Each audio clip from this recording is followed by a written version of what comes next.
Major cryptocurrencies having a bit of a rough week heading into September. Bitcoin down about 7% this week, trading near 108,000. Ethereum down by double digits in that time, despite starting the week hitting a record near 5,000.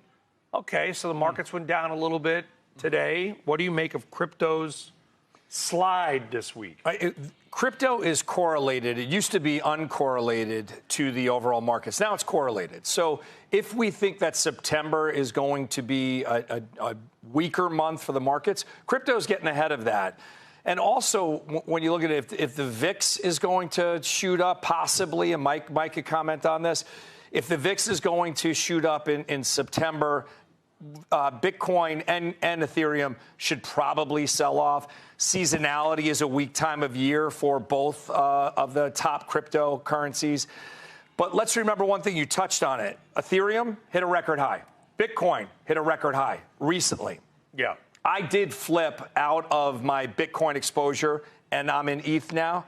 And for me, I think you're going to see a real fast push in the last 2 months of the year where these both can go much higher.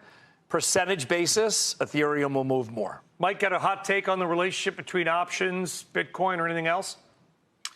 Well, I mean, I'm on the record for the last couple of years as being positive on the crypto space. Bitcoin for the last couple of years, and Ethereum more recently. Obviously, its association with stable coins is going to be important. Look, a bit of a pullback is to be expected after the big run that we've had. And to Steve's point, as you go into a higher volatility period, you know, this show is called Fast Money. The actors that are in the Bitcoin crypto space are going to be amongst the fastest market participants there are, and it's very high beta. So if you're anticipating an uptick in volatility, you would necessarily then also believe that this is an area where that volatility would be even greater, and it very likely will be.